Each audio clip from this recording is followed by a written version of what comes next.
काल परत एकदा उद्धव ठाकरे उभाटाचे पक्षप्रमुख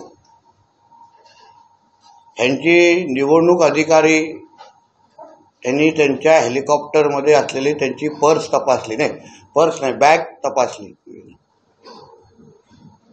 आणि एवढं थैथयाट करण्याचं मला आतापर्यंत कारण कळलंच नाही. कदाचित निवडणूक आयोगाचे अधिकाऱ्यांना प्रश्न पडला असेल की नेमकं ह्यांच्या पर्समध्ये लिपस्टिक, लाली, मस्कारा काय भेटतोय का, आणि म्हणून काही तपासण्याचा कार्यक्रम सुरू असेल. कारण का बोलत असताना उभं राहिल्यावर बायला दिसणारा त्याच्या पर्समध्ये आणि स्वतःला पुरुष म्हणणारा, मर्द म्हणणारा, पण हालचालीमध्ये बायला असणारा त्याच्या पर्समध्ये काही पुरुषांच्या काही गोष्टी ठेवल्या आहेत का ते कदाचित चुकून तपासत असतील. मग एवढं थैथयाट करण्याचं कारणच नाही. ते काय बॅग उघडल्यानंतर तुमची लिपस्टिक मेकअपचं सामान घेऊन जाणार नव्हते. आणि मला एक प्रश्न पडतो, उद्धव ठाकरे ना काय अधिकार आहे त्या निवडणूक अधिकाऱ्यांची अपॉइंटमेंट लेटर मागण्याचा? काय अधिकार आहे? कुठल्या प्रोटोकॉलमध्ये बसतो? आचारसंहितेमध्ये निवडणूक आयोगाला सगळ्यांचं निवडणूक आयोगाने लावलेले नियम हे सगळ्यांना पाळायचे असतात.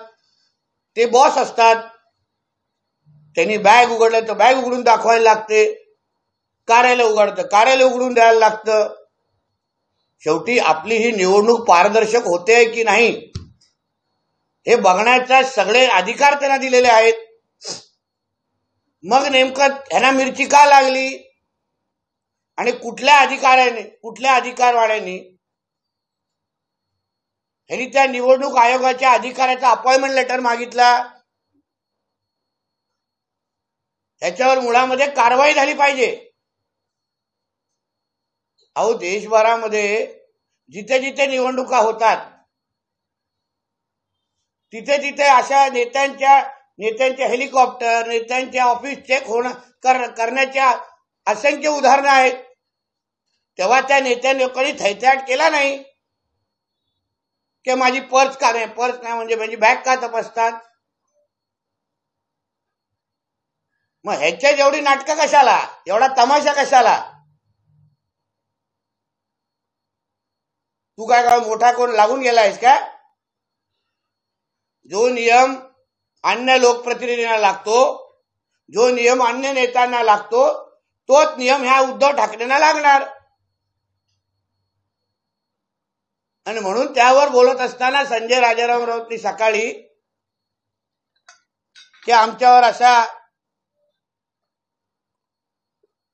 अन्याय झालाय, म्हणजे काल आमच्या आदरणीय देवेंद्र फडणवीसजींची पण बॅग तपासली. आमच्या फडणवीस साहेबांनी काही थैथयाट केला नाही. ते आपले कामाला निघून गेले. ते शेंबड्यासारखे उद्धव ठाकरे सारखे रडत बसले नाही, माझे चॉकलेट चोरलं सारखं. म्हणून पुढे मुळामध्ये तर त्या संबंधित अधिकाऱ्यांना ज्या भाषेमध्ये उद्धव ठाकरे त्यांची खिल्ली उडवली, एकाच्या आडनावावर खिल्ली उडवली, अप्रत्यक्ष पद्धतीने अधिकाऱ्यांना धमक्या देत होते, त्यांचे अपॉइंटमेंट लेटर मागत होते. मी निवडणूक आयोगाला मागणी करीन, उद्धव ठाकरेच्या फिरण्यावर बंदी टाका. अशा पद्धतीचे निवडणूक आयोगाच्या अधिकाऱ्यांना धमक्या आणि अपॉइंटमेंट लेटर मागण्याचा अधिकार हा कुठल्याही राजकीय नेत्याला आहे का? ह्याचं उत्तर निवडणूक आयोगाने उद्धव ठाकरेंना विचारलं पाहिजे. आज सकाळी निवड आयोगाचे जे प्रमुख आहेत त्यांनी एका वृत्तवाहिनीला इंटरव्ह्यू दिलेली आहे. आता त्या वृत्तवाहिनीवर इंटरव्ह्यू देत असताना त्यांनी सरळ स्पष्ट करून टाकलंय की मी अनिल देशमुखांना क्लीन चिट दिली नाही. मग कुठल्या तोंडाने हे अनिल देशमुख असतील, हे महाविकास आघाडीचे अन्य नेते मंडळी असतील, स्वतःला एवढा दुधासारखा स्वच्छ समजतायत? या आयोगाच्या प्रमुखच अगर असं बोलत असेल की मी अनिल देशमुखाला क्लीन चिट दिली नाही, याचा सरळ सरळ स्पष्ट शिक्कामोर्तब होऊन जातो की महाविकास आघाडीचं सरकार हे भ्रष्ट होतं, भ्रष्टाचाराने बरबटलेलं होतं. उद्धव ठाकरे आणि त्याचे सगळे मंत्रिमंडळ हे भ्रष्टाचारी होते. हा श्री 420 आहे आणि अशा श्री 420ला मग तो अनिल देशमुख असेल, उद्धव ठाकरे असतील, त्यांची जागा जेलमध्ये आहे. ते कुठल्या तोंडाने महाराष्ट्राच्या जनतेकडून मतं मागतायत? म्हणजे उद्या आपले आमदार निवडून आणायचे आणि सरकारमध्ये बसून भ्रष्टाचार करायचा. म्हणून आज जे काही यांचा बुरखा फाडण्याचं काम त्या आयोगाच्या प्रमुखांनी केलंय, त्यावर उद्धव ठाकरेंनी आपला थोबाड उघडावं, संजय राजाराम राऊतने आपला थोबाड उघडावं आणि महाराष्ट्राच्या जनतेला स्पष्टीकरण द्यावं. बोला. राजकीय नेत्यांच्या बॅग चेक करणे हे नियमानुसारच निवडणूक आयोगाचे स्पष्टीकरण. 5 नोव्हेंबरला देवेंद्र फडणवीस यांची सुद्धा बॅग चेकिंग झाली होती. वेळ आली तर अमित शाह आणि नड्डा यांचा हेलिकॉप्टरही चेक केलं जाईल.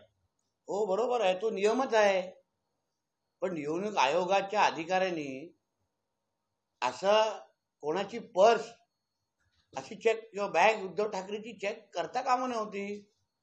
त्याच्यामध्ये लिपस्टिक, मेकअपचं सामान विमान असू शकतं ना. म्हणूनच त्याला एवढा थैचाट केला. कारण का बाहेरून स्वतःला पुरुष म्हणणारा अगर चुकून त्याच्या पर्समध्ये लिपस्टिक, लाली आणि सगळं ठेवले हे सिद्ध झालं तर त्याला बाहेर लोक नावं ठेवणार, ..... म्हणणार. म्हणून उद्धव ठाकरेचा थैताट आहे. आमचे आदरणीय देवेंद्र फडणवीस असतील, साहेब असतील किंवा अन्य कुठल्याही प्रमुख नेत्यांना काही हरकत नाही, काही आक्षेप नाही. पण ज्याला काहीतरी लपवायचं आहे त्याला तोच अशा पद्धतीचे शेमड्या मुलांसारखा थैताट करतो. कर्नाटक सरकारकडून महायुतीला जाहीर आमंत्रण देण्यात आलंय. राज्यात या योजनांच्या अंमलबजावणीची पाहणी करा, वर्तमानपत्रात जाहिरात देऊन आमंत्रण दिले. असं आहे, कर्नाटक सरकारने तिथे किती जिहादीकरण चालू ठेवलेलं आहे, किती दिवे लावले आहेत ना.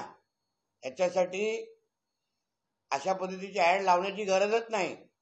कर्नाटकमध्ये राहणारे आमचे तिकडचे जे स्थानिक लोक आहेत ते आम्हाला पुरावेनिश्चित सांगतायत की ह्यांच्या गॅरंट्या कशा फसव्या होत्या, ह्यांच्या गॅरंट्या सगळ्या कशा खोटारडेपणा होत्या, तिथे हिंदू समाजाला कसा कर्नाटकमध्ये त्रास दिला जातोय, तिथे कसं हिंदूंवर अत्याचार सुरू आहे. म्हणून ह्यासाठी आमंत्रण ऍड मधून देण्यापेक्षा तुम्ही तुमचा कारभार सुधारा, काँग्रेसला सांगेन तुमचा खोटारडापणा बंद करा आणि मग अशी ऍड छापण्याची हिंमत करा. कारण हे ऍड छापण्याचे पण पैसे भ्रष्टाचारातूनच काँग्रेसकडे आले असतील असं मी मुळात त्यांना सांगतो. मुस्लिम समाजाच्या मतासाठी शिवसेना शिंदे गटाच्या विद्यमान आमदार आणि उमेदवार यामिनी जाधव यांचे अस्सलाम वालेकुम याआधी मतदारसंघात मुस्लिम महिलांना बुरका वाटप केल्याने यामिनी जाधव चर्चेत आले. त्यांना उत्तर भायखळा आणि त्याच्या मतदारसंघाचा हिंदू समाज नक्की देईल. माझे उत्तर मागण्यापेक्षा त्यांच्या स्थानिक मतदारसंघामध्ये जो हिंदू समाज आहे, जो खुल्या डोळ्याने हे लांगूल चालन बघताय, तो निश्चित पद्धतीने त्यांना उत्तर देईल आणि ते 23 तारखेला त्यांना कळेल. मला त्या राजकारणामध्ये पडायची इच्छा नाही, पण ह्या अशा पद्धतीचं एका धर्माचं लांगूल चालन करणं हे कुठल्याही पक्षाच्या चौकटीत बसत नाही. मग ह्याच बरोबर हिंदूंसाठी पण काहीतरी वाटप करायला पाहिजे होतं. हिंदू संस्कृती, हिंदू धर्माच्या अनुसार मग आम्हाला वाटलं असतं सगळ्यांचे उमेदवार आहेत म्हणून ह्या गोष्टीला आमचं समर्थन नाही आणि ह्याचं उत्तर तिकडचा हिंदू समाज निश्चित पद्धतीने 23 तारखेला देईल. पाटीलच्या शपथविधीसाठी झालेल्या बैठकीत शरद पवारांसोबत गौतम अदानी होते असं अजित पवारांनी गौप्यस्फोट केला. पण गौतम अदानीजी अजितदादांनी जे माहिती आहे ते त्या पद्धतीने सांगितलं असेल. अजितदादा त्यावेळी त्या पूर्ण प्रक्रियेमध्ये होते, तर त्याच्यावर अजून कोणी टीका टिप्पणी करायची गरज नाही. अब्दुल सत्तार यांचं पुन्हा एक वादग्रस्त विधान आलंय. मैं मुख्यमंत्री बदलने की ताकद रखता हूं, माझ्यात मुख्यमंत्री बदलण्याची ताकद असल्याचा अब्दुल सत्तार यांनी दावा केला. आता वक्तव्य ऐकलं नाही, त्याबद्दल बोलणं चुकीचं आहे. ऐकल्यानंतर निश्चित पद्धतीने बोलतो.